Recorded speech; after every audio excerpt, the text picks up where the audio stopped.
Assalamualaikum warahmatullahi wabarakatuh. Selamat pagi anak-anak.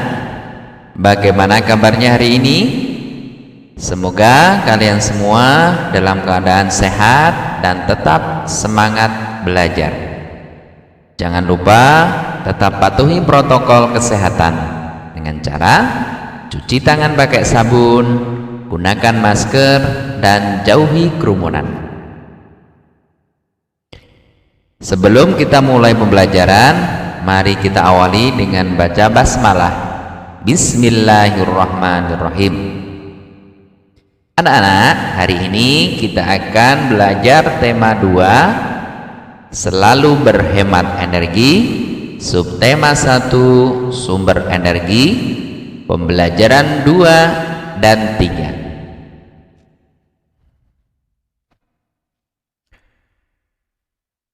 Anak-anak, dalam menyanyikan suatu lagu, kita harus mengetahui tinggi dan rendahnya nada.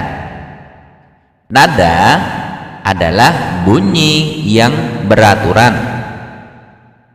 Dalam nada terdapat nada tinggi dan nada rendah. Tinggi dan rendahnya nada ditentukan oleh frekuensi bunyi. Nah, urutan tinggi rendahnya nada disebut tangga nada, ya. Do, re, mi, fa, sol, la, si, do. Nah, itu merupakan tanda tangga nada. Terdapat 7 nada yang menyusun tangga nada dari rendah ke nada tinggi. Nada yang ditulis dengan angka dinamakan not angka. Birama adalah suatu tanda untuk menunjukkan jumlah ketukan dalam satu ruas birama. Satu ruas birama ditunjukkan oleh batas-batas garis vertikal yang disebut garis birama. Birama 4/4 menunjukkan bahwa dalam satu birama terdapat 4 ketukan. Satu ketukan bernilai 1/4. Nah, ini namanya garis birama, ya.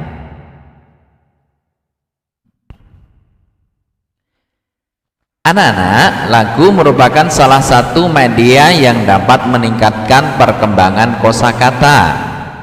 Lagu diciptakan Ibu Sud yang berjudul Menanam Jagung, merupakan salah satu cara yang dapat digunakan untuk meningkatkan kosakata. Bukan hanya dapat mengenal jagung sebagai menu makan saja, tapi dapat menumbuhkan keinginan dalam menanam jagung. Nah, coba yuk kita praktek bernyanyi.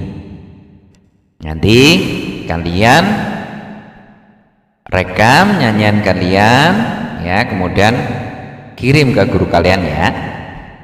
Yo, ini Pak Guru kasih contoh cara bernyanyi menanam jagung karya dari Ibu Su. Ayo kawan, kita bersama menanam jagung di kebun kita. Ambil cangkulmu, ambil pangkurmu, kita bekerja tak jemu-jemu.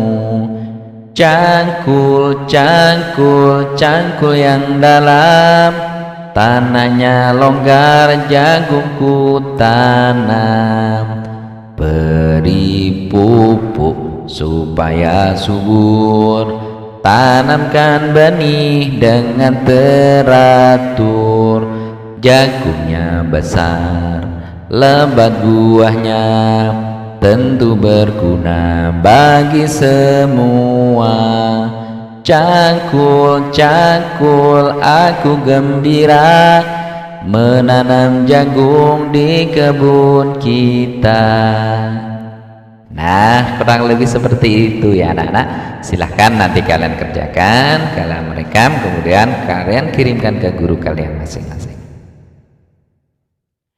Anak-anak, dalam kehidupan bermasyarakat kita mengenal hak dan kewajiban. Setiap manusia memiliki hak dan kewajiban dalam memanfaatkan sumber daya alam untuk berbagai keperluan, misalnya air. Air merupakan salah satu sumber energi. Ya, air merupakan salah satu sumber energi. Tubuh kita membutuhkan air untuk beraktivitas. Tidak hanya manusia, tumbuhan dan hewan juga membutuhkan air. Selain diminum, air juga digunakan untuk mandi anak-anak. Ya, mencuci, memasak dan lain-lain. Tentunya kalian semua sudah terbiasa melihat tersebut. Kalian tentunya mandi kan? Iya pasti. Minum juga kan? Iya. Makanya itu salah satu manfaat dari air. Air juga dimanfaatkan sebagai sumber energi listrik anak-anak. Salah satunya dengan menggunakan kincir air. Hak adalah segala sesuatu yang didapatkan oleh manusia sejak dalam kandungan. Berikut contoh hak yang dapat diperoleh manusia dalam memanfaatkan air. 1. Hak mendapatkan air bersih. 2. Hak mendapatkan aliran air yang lancar. 3. Hak memanfaatkan air untuk mandi, mencuci, dan minum. Yang keempat, hak memanfaatkan air untuk mengairi sawah. Nah, sekarang kewajiban. Kewajiban adalah segala sesuatu yang harus dilaksanakan atau dilakukan oleh semua individu. Nah, berikut contoh kewajiban yang harus dilakukan dalam pemanfaatan air. Yang pertama, menggunakan air sesuai kebutuhan. Jangan boros-boros, ketika tidak dipakai harus segera ditutup. Kemudian yang kedua, menutup keran air jika sudah tidak digunakan. Kemudian yang ketiga, tidak mencemari air dengan limbah. Makanya kita tidak boleh membuang sampah di sembarangan, apalagi membuang sampah di sungai, nanti airnya tercemar.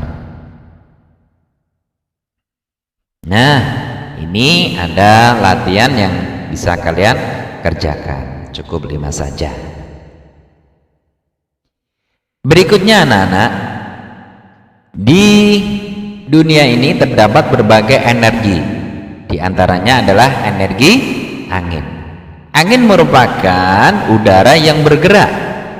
Energi angin memiliki banyak manfaat bagi manusia. Salah satunya sebagai sumber energi bagi pembangkit tenaga listrik. Ya, energi gerak kemudian dijadikan energi listrik.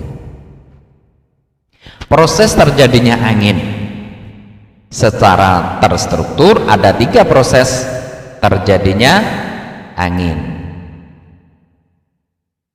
Yang pertama, terjadinya perbedaan penyinaran oleh panas matahari. Matahari yang memancarkan sinarnya tidak bisa menyinari dengan intensitas penyinaran yang sama antara satu tempat dengan tempat yang lain.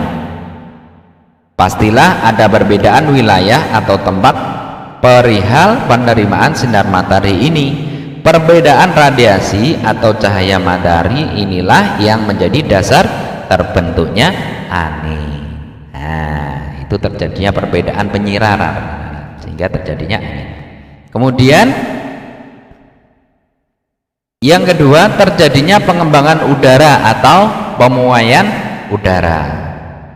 Dalam proses terjadinya angin, setelah terjadi perbedaan suhu dan tekanan, selanjutnya terjadi pengembangan udara atau pemuaian udara.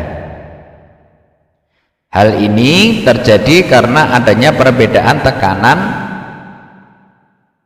atau suhu yang ada di suatu wilayah tersebut. Pada daerah yang mendapatkan sinar matahari yang lebih banyak, udara akan mengalami pengembangan atau pemuaian, sehingga mempunyai tekanan udara yang lebih rendah dibandingkan dengan daerah yang hanya mendapatkan sedikit matahari. Nah, itu ya, itu tahapan yang kedua. Tahapan ketiga yaitu terjadinya gerakan udara. Adanya tekanan udara yang diakibatkan oleh pemuaian udara ini akan memicu terjadinya pergerakan udara. Nah, setelah tadi terjadi perbedaan penyinaran, kemudian pengembangan udara, ya, maka udara yang berada di daerah dengan tekanan yang lebih tinggi akan bergerak menuju daerah yang mempunyai tekanan udara yang lebih rendah. Itu tadi tahapan terjadinya angin, anak-anak.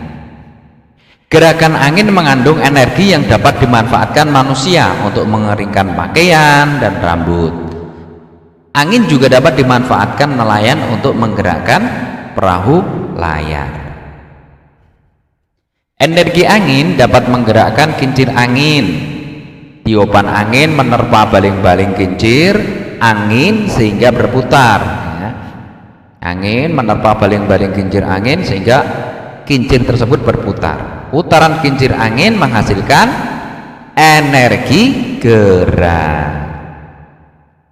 Gerakan kincir tersebut dapat dimanfaatkan untuk mengeringkan ikan dan biji-bijian, memompa air di sawah dan tambak, menggerakkan alat penumbuk padi, serta menghasilkan energi listrik.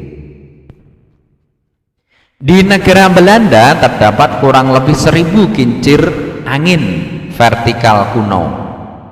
Kincir angin vertikal memiliki berbagai bentuk, diantaranya kincir angin standar yang berfungsi untuk menangkap dan mengalihkan angin, ini dinamakan postmill. Kemudian kincir angin yang berfungsi untuk mengeringkan air atau lahan, ini namanya hollow postmill. Kemudian yang ketiga, kincir angin menara yang berfungsi dalam industri penggilingan jagung, disebut dengan tower mill. Kemudian yang keempat, kincir angin yang berfungsi dalam pemotongan kayu, atau disebut dengan smoke mill. Semua jenis kincir angin ini sesungguhnya variasi dari kincir angin standar atau post mill itu ya anak-anak ya. Sedangkan kincir angin Wheatstone merupakan kincir tertua di Inggris. Nah, ini juga di Inggris juga ada. Kalau yang tadi ada 4 tadi itu jenis kincir angin itu dari Belanda. Di Inggris pun juga ada kincir angin tertua namanya Wheatstone yang digunakan untuk menumbuk biji-bijian, memompa air. Nah, ini latihan lagi untuk muatan IPA. Silahkan kalian kerjakan di buku tulis bergaris 5 baris dengan huruf tegak bersambung. Nah, anak-anak, itu tadi pembelajaran hari ini. Semoga kalian semua mendapatkan ilmu yang bermanfaat dan berguna untuk kehidupan kalian. Demikian anak-anak, selamat belajar dan selamat mengerjakan. Kurang lebihnya mohon maaf dari Pak Guru. Wassalamualaikum warahmatullahi wabarakatuh.